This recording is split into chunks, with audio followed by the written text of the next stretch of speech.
When I am down there, I feel such a profound sense of joy, because I can say, we have these other historians, these other archaeologists, these other divers. We have raised our hands and we have said, we are not going to wait for anyone else to prioritize this history.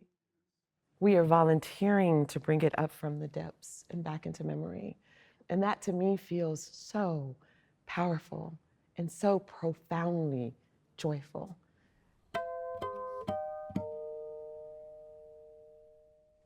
Good evening, and thank you all so much for being here this evening. I'm Deborah Adams Simmons, the Editor-in-Chief of Special Editorial Projects at GBH. And we are thrilled to be partnered this evening with the Museum of African American History, Dr. Noel Trent, and explorer and National Geographic Explorer and author Tara Roberts, who I have worked closely with for many years as she has shifted from a nonprofit leader job to become a scuba diver, searching for slave wrecks around the world. And so you are in for a treat tonight. Tara's story is compelling, and I just think it's such an interesting time for GBH and the museum to be partnered as our stories are under attack and being erased. I think this conversation is more important than ever. And I give you Tara and Dr. Trent.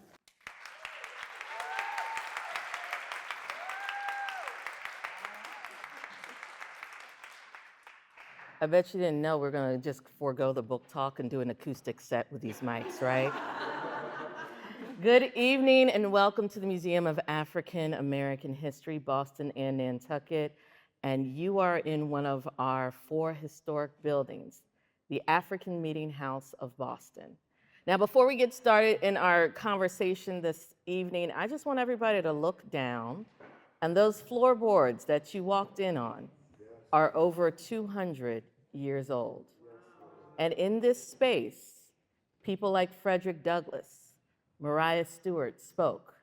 But even more importantly, there was a group of people whose names we do not know, who came here to fight against the abolition of slavery, who may have even lost loved ones on the transatlantic slave trade. So if you wonder why we're doing Written in the Waters, a memoir of history, home, and belonging, it's not just because it's a pretty book cover, and it's a really pretty book cover, and it's a really good read. It's also because it's part of this larger narrative that we're a part of. So Tara, it's lovely to have you here. Thank you for having me. Wow.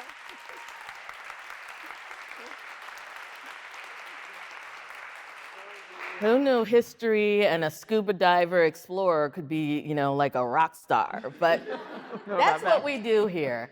And before we go forward, I just want to do one housekeeping note. Okay, so you are in the African Meeting House of Boston. Some of you have been to some programs here since I've been the CEO.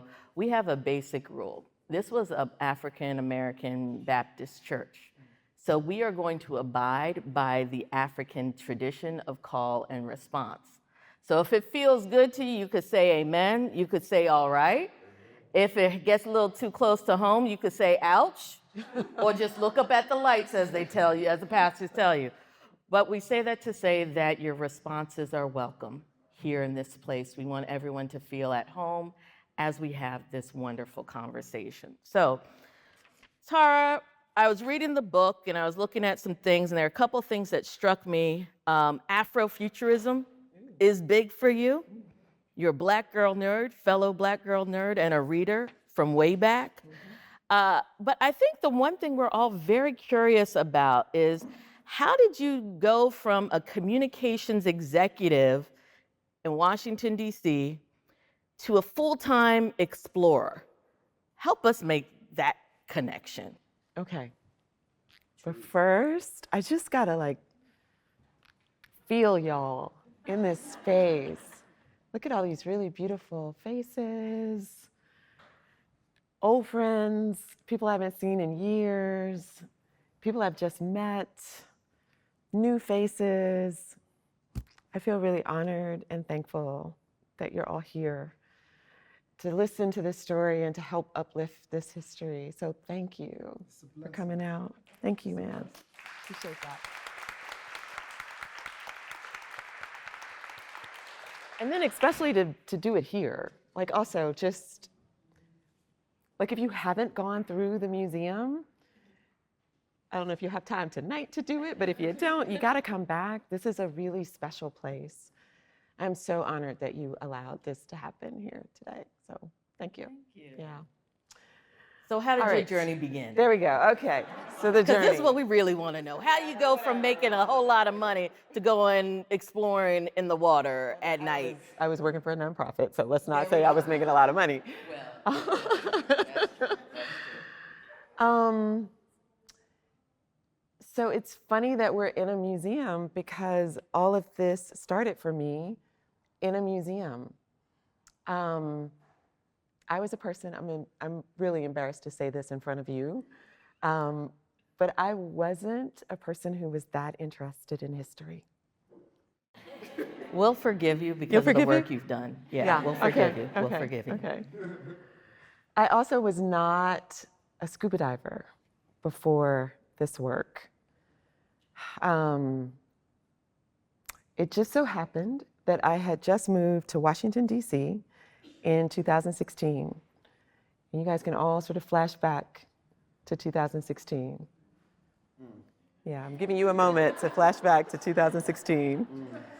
So I just moved to DC and I thought it was gonna be a different reception in the White House that year. And so I had been really excited to move to DC. But when I got there, there's a different kind of reality going on. And I had just moved for this job, which was a good job. But I have to say it wasn't my passion. My passion was storytelling. It was journalism, it was writing. I thought I could sort of do that there. But communications, journalism, they're really different. Yeah. They seem like they're connected, but they're not really connected. So anyway, I'm making this story long, but I was in a moment in time where I was questioning, like, what am I doing with myself in this moment? And I also wanted to make a difference inside of this race conversation. Because in 2016, as you remember, race was really big on the national stage. And I wanted to do something to help heal the space, but I didn't know what to do. And then one day, somebody gave me a ticket to go to the National Museum of African American History and Culture. How many of you have been to that museum? The majority, okay. If you haven't been and you end up in Washington, D.C., I highly recommend that you go to this place. It's incredible. And it literally changed my life.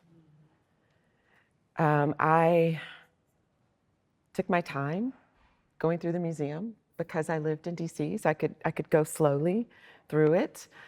And I ended up on the second floor. I've told this story before, so all of you who've heard it before, bear with me one more time. But I ended up on the second floor, and the second floor is this tiny floor that I think most people skip because it's an archival floor, so people go there to do research. But on this floor was an exhibit, and in that exhibit was a picture. And I tell you that this picture stopped me in my tracks. It was a picture of a group of primarily Black women in wetsuits on a boat. That's all it was. It was Black women in wetsuits on a boat. But I had never seen a picture of a group of Black women in wetsuits on a boat before. Like never. Mm-hmm. And there was something about the picture. Well, it did two things for me. It made me remember, I think, some of my dreams as a child. I was, as you just mentioned, I was a really nerdy kid who loved to read books. My mother was a reading teacher, and she used to go to these reading conventions, and she would come back with boxes and boxes of books. And a lot of the books were fantasy and sci-fi books, and I love that. Like, I wanted to have magic and a sword, and I wanted to go out and help save the kingdom. My favorite book of all time was Madeleine L'Engle's A Wrinkle in Time. Right? Like, yes. I used to read that book over and over again every year. I really wanted Mrs. Witch to come knock on my window and invite me to help save the universe. Yes, like, right? So I loved those books growing up. But as I got older, I started to realize that the characters in those books never looked like me. Now that's different. Like, there are some beautiful stories out there, some beautiful books with diverse characters, and it's wonderful. But when I was growing up, not a single one. So I think there was a part of me that began to believe that I couldn't have an adventurous life. Like, I knew I wanted to be a storyteller, but I wanted to be one of those adventurous storytellers who was, you know, like climbing mountains and sleeping in whatever, just out there having adventures. So flashback to 2016, and I finally see this picture of a group of women who look like me, who are adventurers. And I have to say, one of the women is in the room. There's Rachel. Rachel was one of the people in the picture. Yes, yes.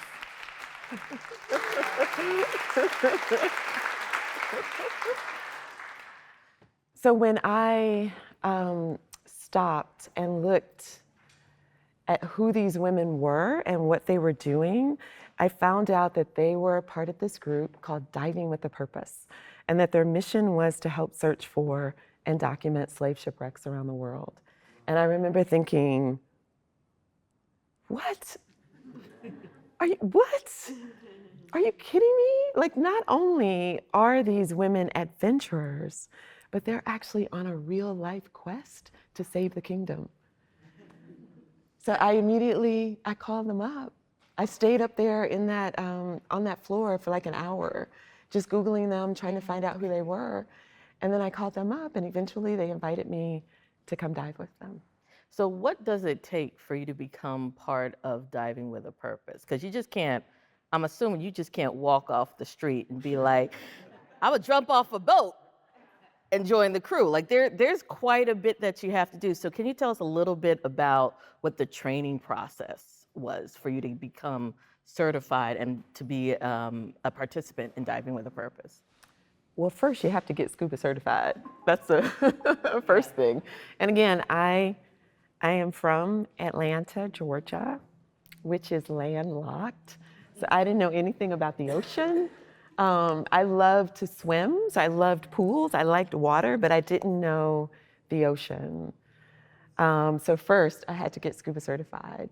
And here's the amazing thing. So when I called them up, the founder, the co-founder of Diving with a Purpose is this beautiful gentleman named Ken Stewart. And Ken, at the time, was 72 years young. He's from New York. He, like, you know, walks with the New York step. And when we talked, like, over time, we had a couple of conversations, and over time, Ken, I guess, figured out that I was Black, and he said to me at the end of one of our last conversations, he was like, he likes to call me by my full name, so he said, Tara Roberts, do you know that you live in the epicenter of Black scuba diving? And I was like, wait, what? I live in DC. And he was like, that's what I'm talking about. That's where all the cats live. So in DC, there is the oldest Black diving club in the United States, and it has been around for over 60 years. And it is strong. It is like 100+ divers that show up at resorts in force. Yeah, so people are like, whoa, what's happening here? But the club is called the Underwater Adventure Seekers. And just so happens, love the way the universe works, they just happened to be having a class. It was just starting when I had called Ken.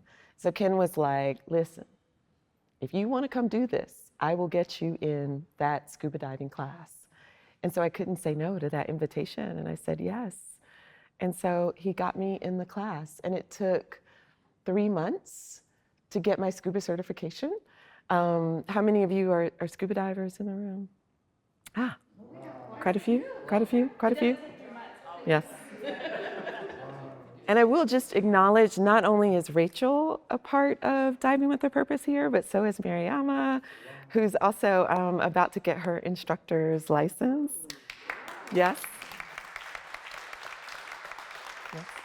And she lives here in Boston, so that means that she can teach people here. Blacks particularly that want to learn. Okay, Marianne, we're going to talk later. Yes, we're overdue for a conversation. But back to your story. Yeah. So you did the certification. Right. Well, what I was going to say is that Yeah. most people go get their certification in a weekend, because you can go to resorts and get it. So you get just enough information to sort of almost kill yourself. Like, it's not the greatest. But the Underwater Adventure Seekers takes its training really seriously. So it was a 3-month-long training, and I was in the pool once a week for those 3 months, and in the classroom once a week, because there's math involved with scuba diving. So it took me 3 months to get my scuba certification. Well, actually it took like 6 months, because then we had to go and actually get certified. And then to participate in Diving with a Purpose, I had to get 30 ocean dives under my belt.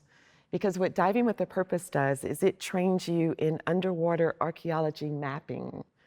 So what we're doing is we are down there under the waves on the bottom of the ocean floor with a clipboard, with Mylar paper, with pencils and measuring tape, and we are measuring the artifacts on the ocean floor. So you have to have, they call this skill peak buoyancy. You have to be able to hang out in the ocean without the ocean pushing you around or being distracted by marine life. So it took me about a year to get my training ready. Yeah, 30 years. And you did this, I'm not going to tell your age, midlife. So this was like your second act, or right? Or third or fourth. Third, fourth, whatever. It's not the first act. And I think that's really important for people to keep in mind, because I think so often we're obsessed with you have to know and achieve in your 20s. Not that there's anything wrong from being high achieving in your 20s, but there's a whole life out there, and you can change courses, which I thought was really interesting about your story. But the other thing that was fascinating me was, okay, I'm going to be honest, in the beginning of the book, and you're talking about the 30 dives, I was like, okay, yeah, maybe I'm going to learn how to do this. And then there was the thing about the snake. There was a snake in the water. And I am like Indiana Jones, I'm out. I'm out. Girl, I'm just going to read about the rest of the adventures. I was out. But can you give us an idea, or perhaps you may have some audio that helps us understand what it's like when you're out there in the water doing this amazing work? I do have that, Noelle. I have some audio that I would love to play for you.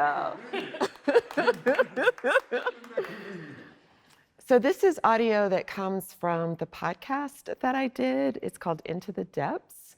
And it's a 6-episode narrative podcast that tells the story of this journey that I've been on. I'm going to play a couple of clips this evening, and I invite you to close your eyes. It's an audio clip. You can first look at, that's me in my little scuba gear. But this clip gives you a sense of what it's like for me under the water. Blue, as far as my eye can see. Salt spray tickling my face. The motion of the boat as it skims across the surface. It's beating us toward adventure. Next to me in the boat are women and men, all in wetsuits, all ages. Afros and braids are flying in the wind. They all look invincible, and they've got these big smiles on their faces. Out there, ahead of us, is a ship that's been buried under the waves for over 300 years. A ship like that once brought our ancestors to this side of the world. Some incredible stories that these vessels have, but they're out of memory, out of mind. Why is that? Mask on. I take one more look around, and then I tip over the side. I drop in.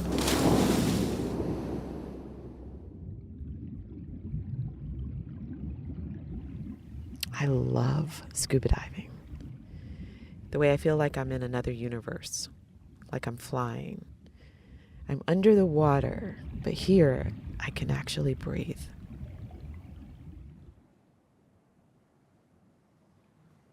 Well, thank you for sharing that. That's incredibly powerful. Could you take us through your first experience encountering a slave ship or the wreckage of a slave ship? I know that wasn't on the list of questions sent to you, but I'm going rogue.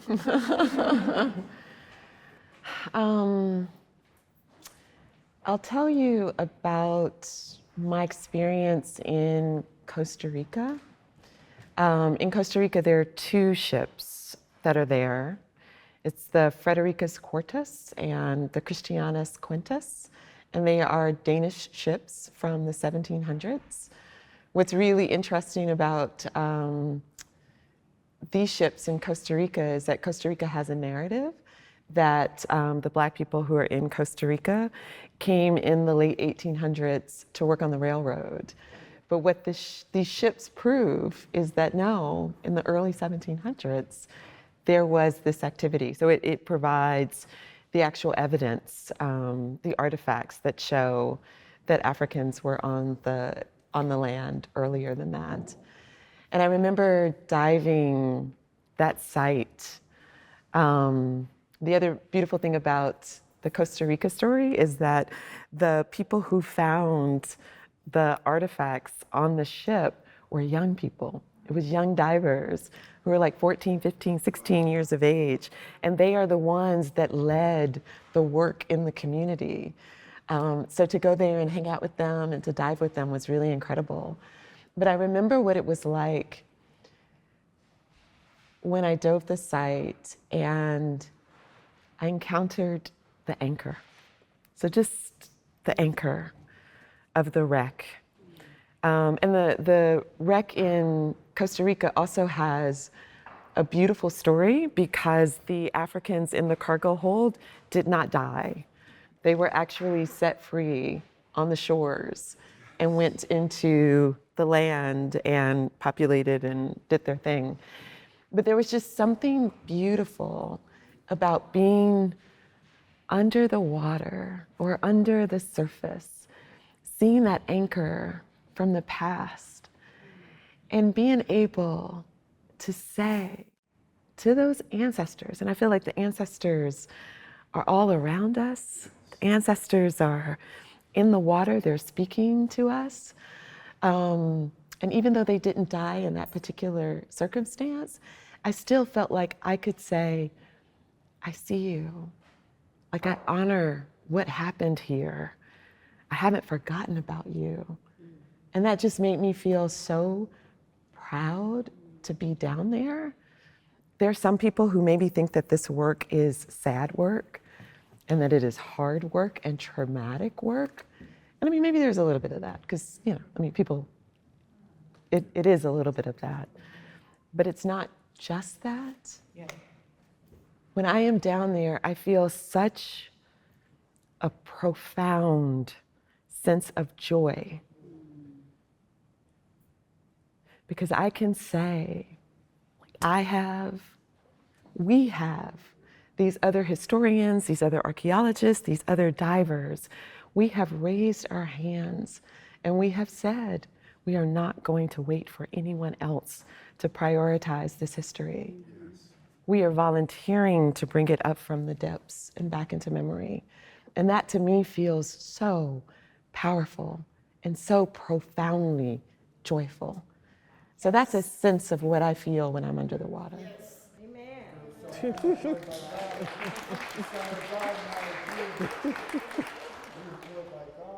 So when we think about what drives you? Like this culture, to be in the cultural heritage field, especially around the African diaspora, you have to be driven. You have to have that thing underneath you to keep you through it because it's difficult work. I think I saw a statistic. I know that there aren't that many Black archaeologists, but there's maybe 1% of all maritime. No, it's Percent? less than Than 1% 1%. of all archaeologists are Black. Are Black. Yes. And then less than that are specializing in maritime. Yeah, I mean, it's like minuscule. It's like they're cousins and have a family reunion situation. It's a very small group of people, but the work is very significant. And so it can be very frustrating when you're doing this level of preservation because of the challenges you come up against and policies and other things that impact the work. So what is that inner driver for you that compels you to go dive after dive to finding these other pieces of this history, particularly the transatlantic slave trade? Yeah, it's a great question. I think learning more about the history is what keeps me moving forward.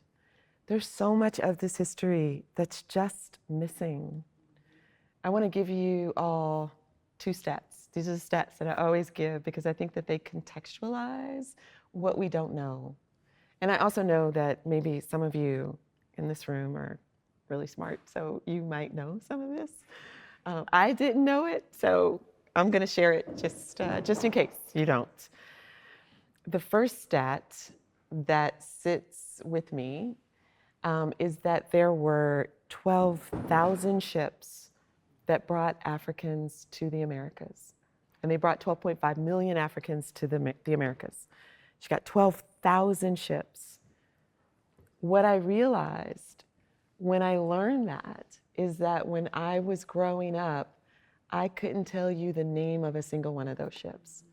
But yet I could tell you about the Mayflower, I could tell you about the Titanic, but not a single one of those 12,000 ships. So that didn't feel right to me. The second stat, and this is the one, I always share this one because it sits heaviest on my heart. I learned that approximately 1.8 million Africans died in the crossing from Africa to the Americas. So we are not talking about the number of people who died on the march to the ships or the number of people who died once they arrived and were enslaved. Just in the crossing, 1.8 million people. Be with that number for a second. I had no idea that the loss of life was that enormous. And I remember thinking, who's acknowledging this? Who's honoring those people? Where is the global memorial for those people? So it felt to me like there were chapters with an S of history that are just missing. And I felt really compelled to keep doing this work to help expand the historical record and to tell a more complex story of our past. And I think what's important for people to keep in mind is that that 1.8 million is not just people who just got sick and died, right? Some of that's smuggling. So if you're being chased by a government ship, they're offloading weight. And the easiest way to offload weight, if it's property, is individuals. So let's just sit with that because it's a profound level of disregard for human life that happens. At the same time, you have taken on this responsibility of uncovering those stories.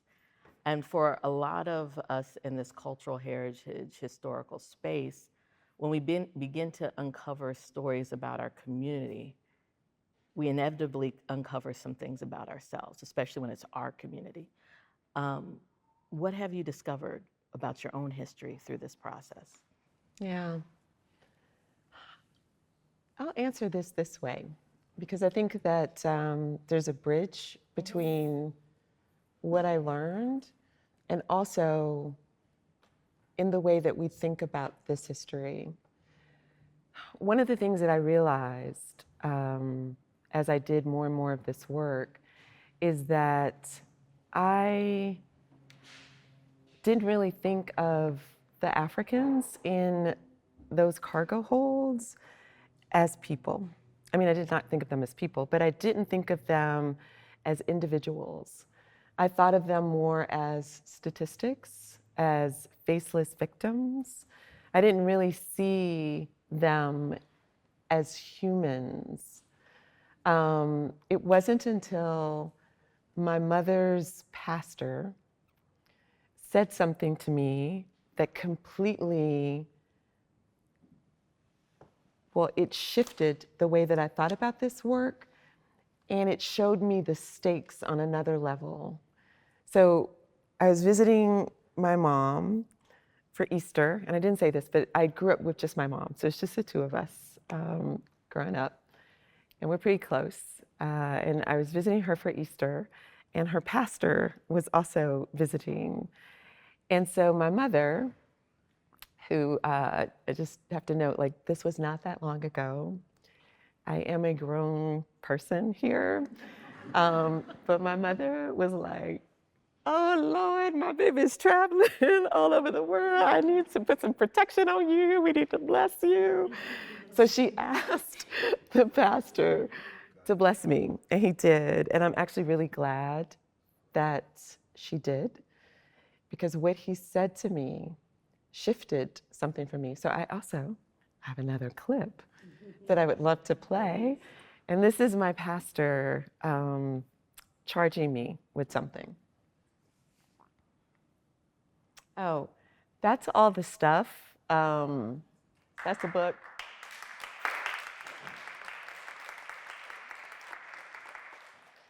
Into the Depths is the podcast that's out, and it is streaming on all audio platforms. If you want to listen, please listen. And then on the far right side is the cover of the magazine that I was able to grace. Yeah. All right, here's the clip. If you can get in tune with the essence, the spirit of of our ancestors who were lost during that Middle Passage, invite their blessing on the work. You can do so by your prayer meditation. You come across names, speak their names, speak the names, and then ask them to bless you. Ask them for permission to tell the story. Ask them to go before you to make the way straight, smooth, and harmonious. Listen. I hold their stories in my arms. Stories from the depths of my ocean. I've memorized every inch of their heartbeats. There is a song growing in my waves we have not heard before.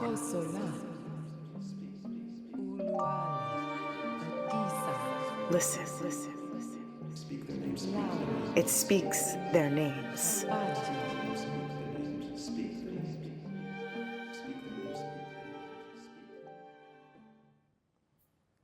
So that was Bishop Jack Bomar of Hillside International Chapel and Truth Center in Atlanta, Georgia, and Aaliyah Pierce, who's another Nat Geo explorer, and she's a spoken word artist. When Bishop Jack told me to speak their names, like, one, I hadn't really thought about the ancestors. That is such a huge part of African spirituality, African traditions, but I wasn't, like, I just went in that, I went tracking in that way.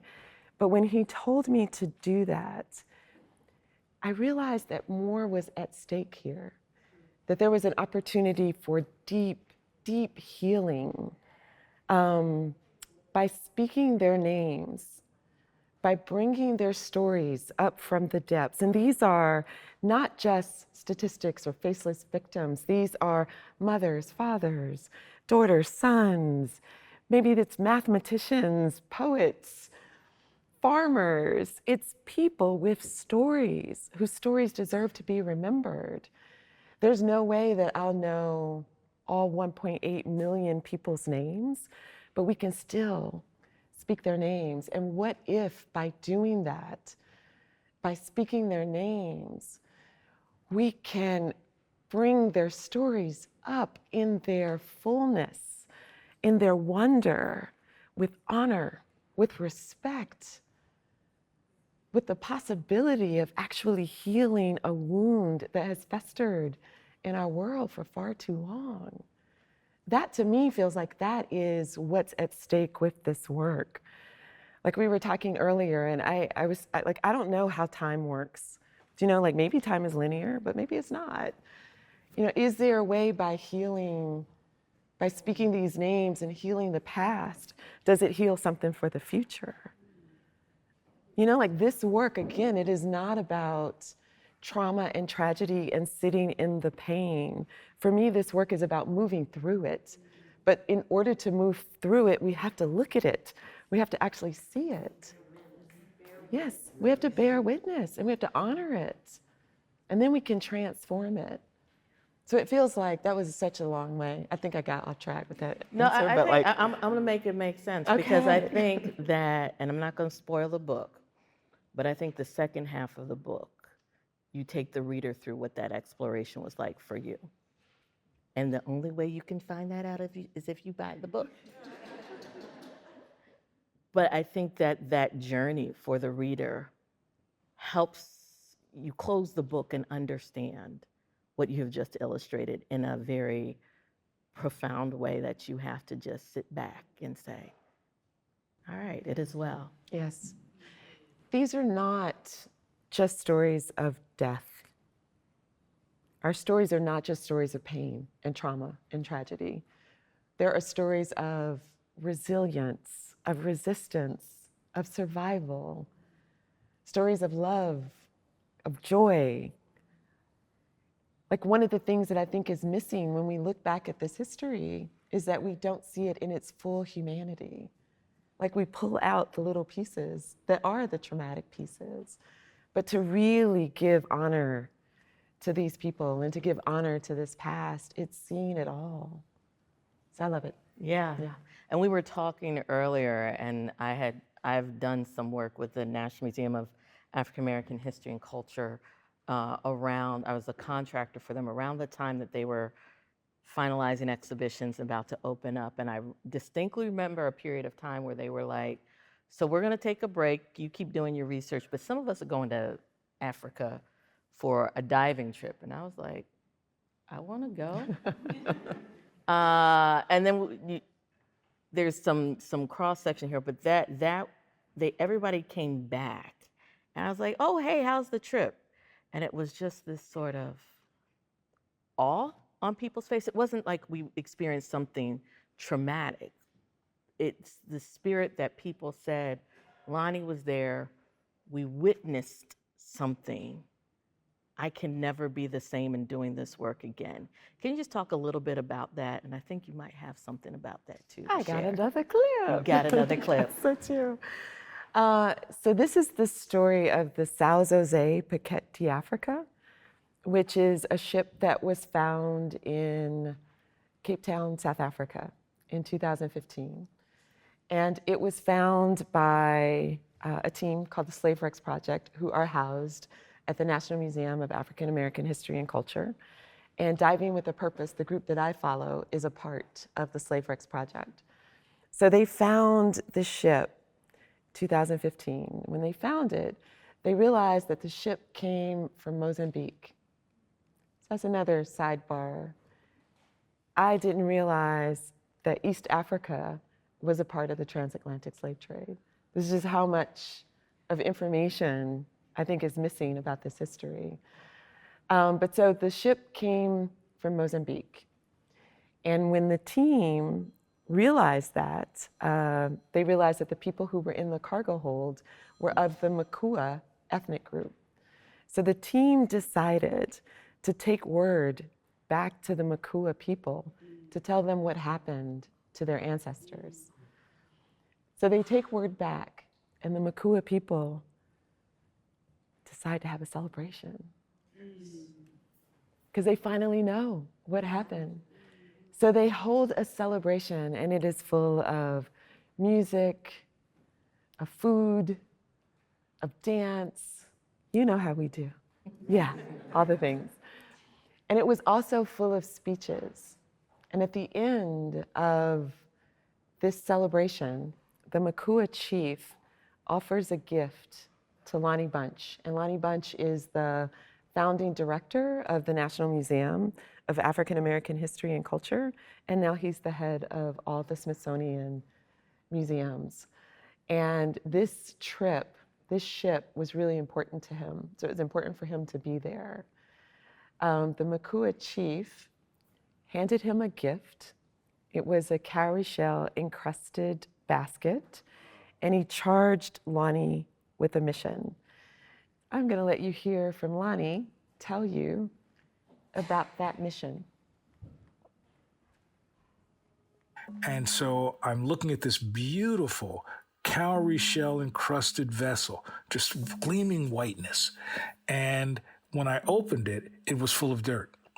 And I remember thinking, okay, I'm not clear what this is. Why is this a gift? What did his ancestors ask? And then he sort of teared up and said that his ancestors have asked that when I go back to South Africa where the ship was, if I could sprinkle the soil over the site of the wreck, so for the first time since 1794, my people can sleep in their own land. I lost it. I'm crying. I'm trying to not sort of, drop the vessel, and I'm just thinking about the contradictions, the beauty that surrounds me, the fact that I'm a historian, but this is about how living people feel and think, and to have this vessel, it almost was as if I was holding an iron weight. It was so heavy. It wasn't heavy, but it seemed heavy, and it made me think, please don't drop it. Please give this the care it deserves. Of course, Lonnie did not drop the vessel. And what the Makua chief did was he reached down and he put sand from Mozambique into the vessel. So the team did take the vessel to South Africa. They had a pretty big ceremony right there in Cape Town on Clifton Beach. And they chose a South African, a Mozambican, and an African American to do the honors. And that day, it was a pretty horrible day. Everyone says, I was not there, but everyone says that it was raining. It was cold. The seas were rough. The swells were high. So the three of them had to lock arms to walk into the water so that they wouldn't get pushed over by the waves. And they went as far as they could, and they poured the soil over the wreck site. And then they turned around and they walked out. And there were camera people there that day. There were dignitaries there. It was sort of a big deal. And everybody says this. Again, I was not there, so I cannot attest to this myself. But everyone says that as soon as they got to shore, the sea calmed down and the sun came out again. So it could have been that, like the weather pattern just changed in that moment. Or it could have been that the ancestors heard and the ancestors were put to rest. So for me, this is an example of what this work is. Again, this work is not about being sad. This work is about seeing and then transforming this. It's about healing. I think whenever I talked to Lonnie and the people that were there that night, there is still a sense of, like they feel it. I felt it and I wasn't there. Maybe some of you in this room feel it today. Like that is a healing moment. And that's where we're going with this work. Well, that's amazing. How is this work going to continue to come to the people? Because some of us are going to scuba dive, and some of us will be like me and stay away from the snakes and the biting fish. to each their own, but for those of us who are going to stay closer to terra firma, how's the work going to come to us? I love that. It's the options. Well, so I was saying that Nat Geo has invited me to become an explorer in residence. So I'm actually on staff with them now.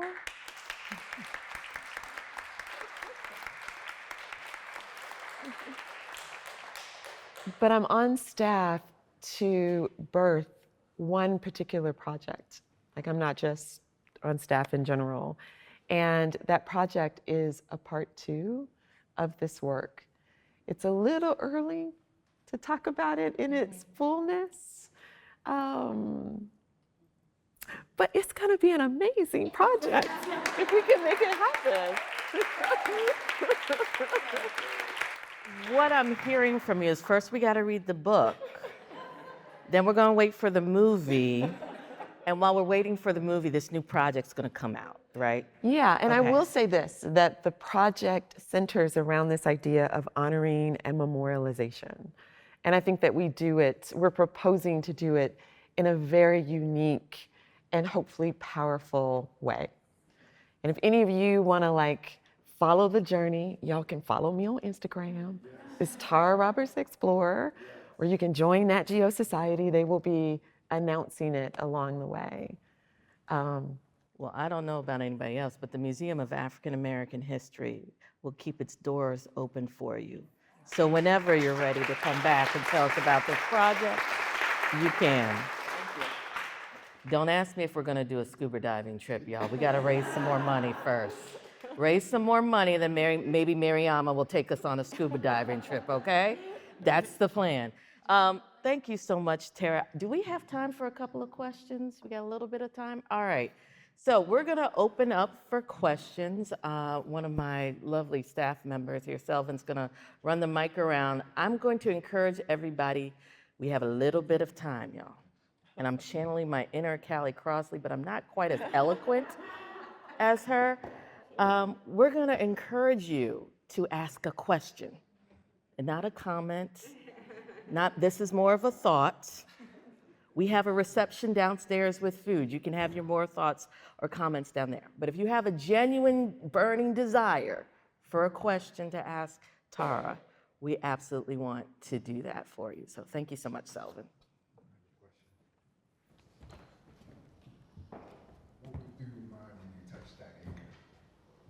What came to my mind?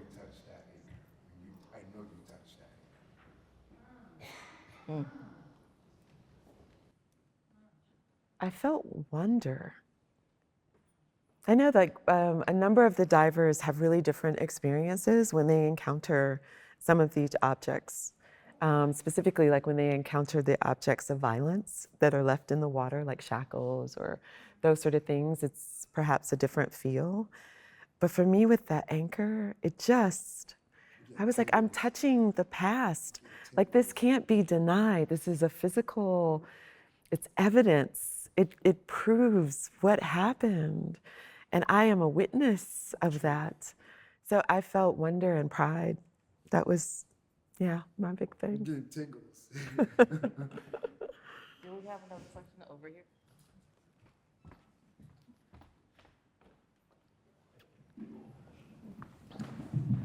Thank you for making time for us. So you mentioned that you were not a history buff, and through this process, now you are, I guess, right? For those who are not history buffs, what lesson, what advice would you give them to go on this journey of exploring, living history? Yeah, that's a great question. Especially in this moment in time when, what's happening now is where people are most interested. But I would say that with my own story, I found my ancestors through this story. Because I started to do this work, I ended up hiring a genealogist to do research on my own family.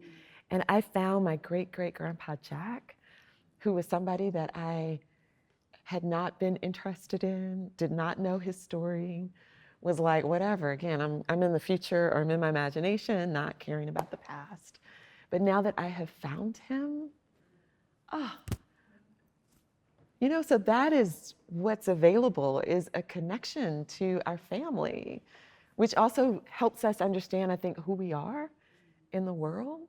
So that feels like perhaps that is something, especially for young people, to just talk to grandparents and great-grandparents and learn their stories. And these are not just stories, again, of tragedy and pain. There's humanity in those stories. So that feels powerful. And then I'd say, just broadly speaking, the transatlantic slave trade is not Black history. Or I should say, it's not just Black history.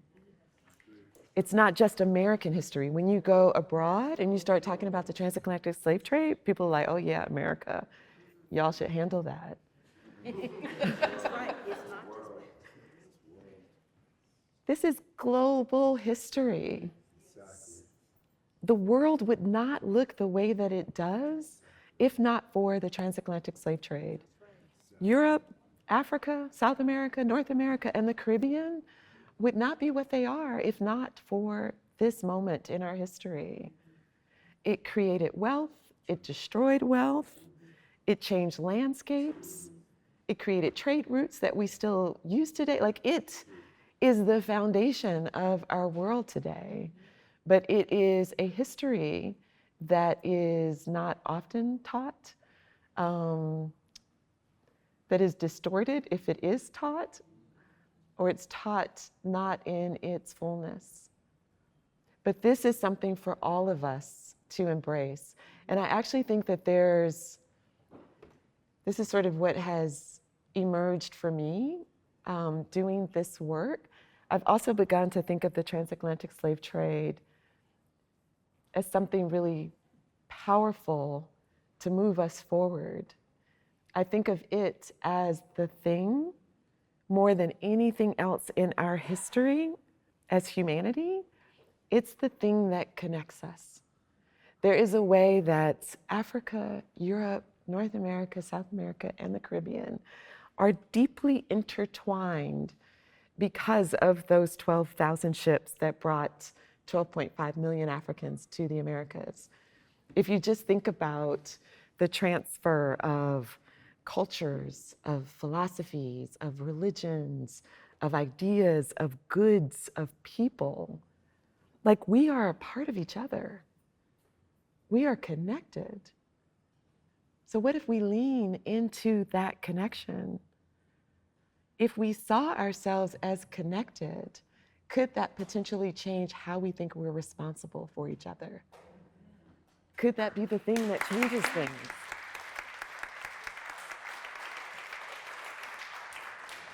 So for me, the last thing I'll say is, I think that this, looking back at history, is a way to provide an opportunity for a fresh possibility and a fresh way for us to heal some of the wounds of the past. Yeah. Thank you for saying that. I have a more logistical question. So you made a good point that we know about the Mayflower and we know about the Titanic, but we don't know about any of the slave ships. Is anyone developing like an interactive website? Maybe that's something that Nat Geo is doing. It's mapping out all of these ships. I'm like, who's in the room from Nat Geo? Are y'all listening? Yes. Well, I can actually answer that one. Let me grab a mic so I can, y'all. Yes, there has been a transatlantic slave trade website for a good 20-something years. I don't want to count it too long because it's going to remind me how old I am. And so you can actually, it's evolved over the years, but it was funded by the National Endowment for the Humanities. And you can actually track by decade. You can see ship movements over time. You can actually find the ship routes and the ship names. And so that has been done, and I think there are more people doing the work. I think that there's still a lot of research to understand cargo, how many we're documenting. There's been different projects across the country by different academics around documenting where people were coming from.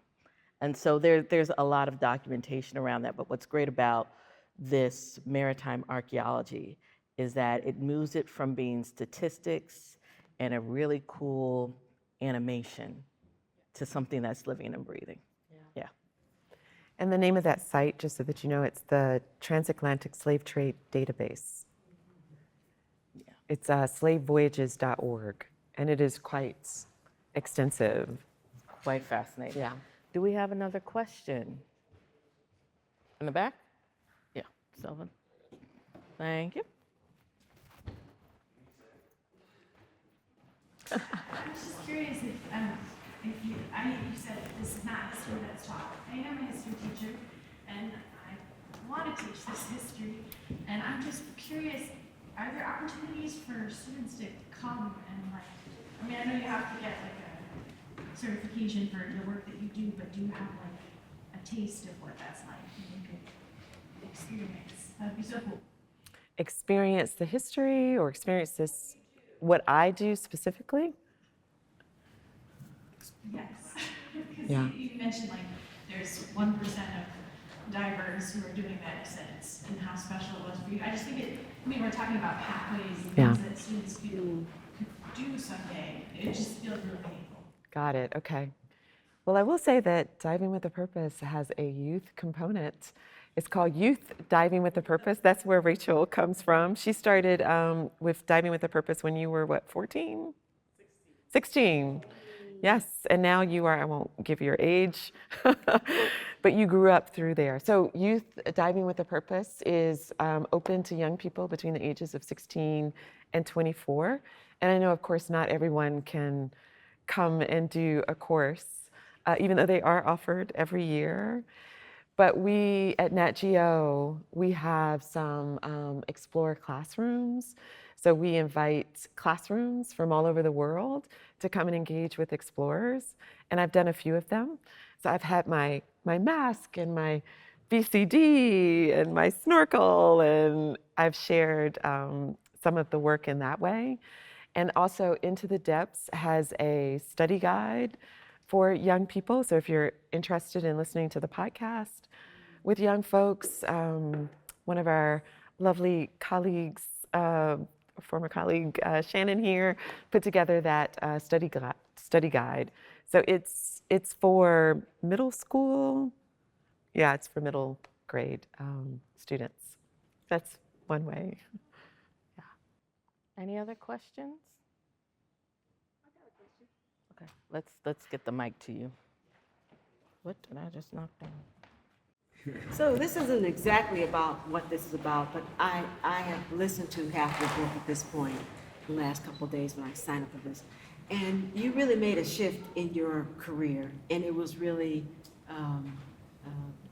tough for a while. You didn't know where you were going to get the money, and I just want to talk a little bit, encouraging words about people who are making transitions in their life. Yeah. Yeah.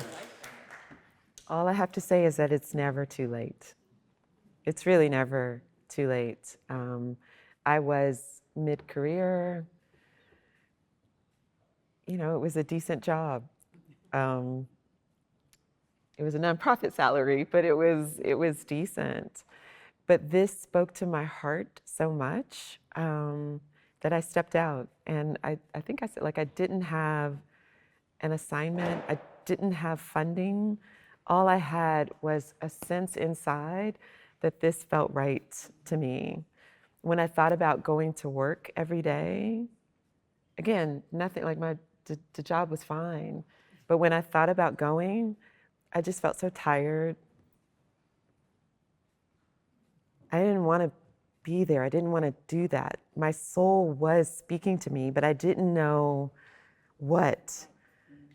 But what I did do, and I didn't know that all of this was going to lead anywhere. I was just taking one step at a time, which I think is what you do in these moments, and you follow your curiosity. That's all I did.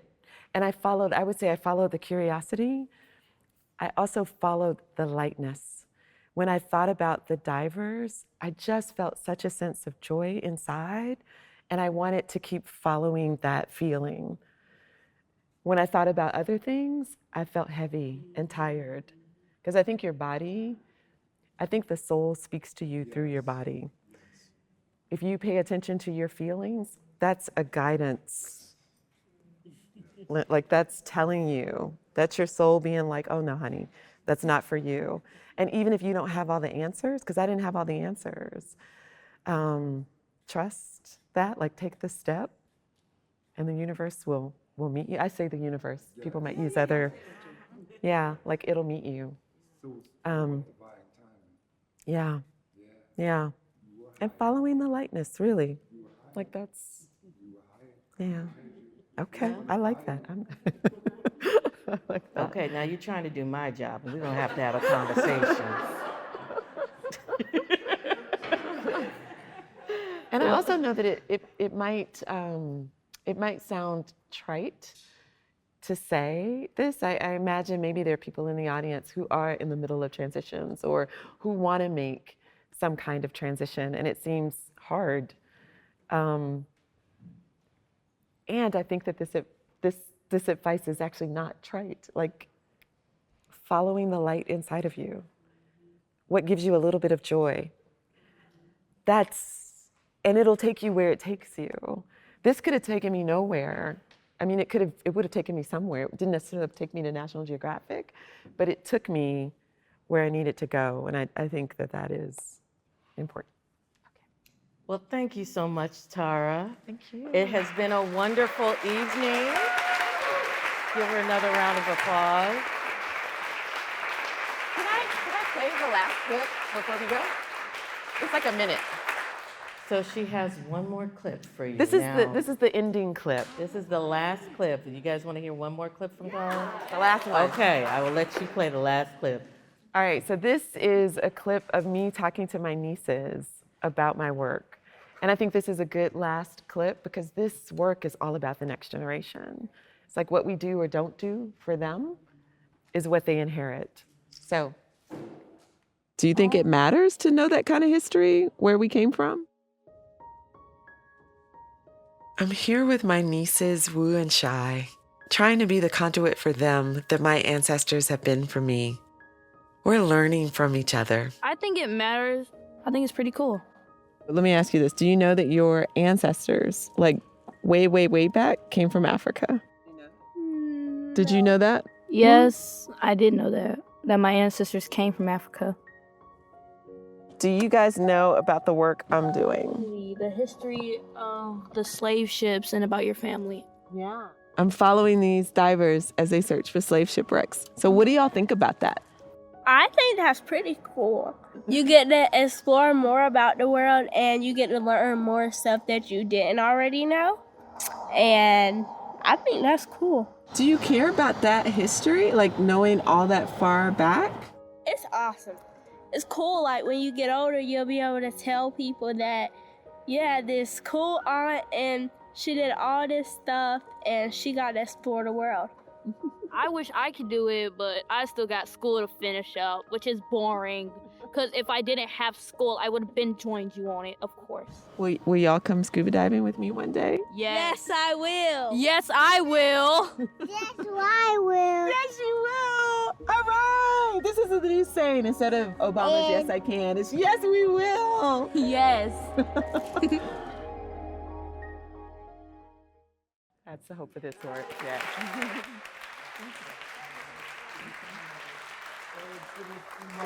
Well, thank you so much, Tara. And thank you so much.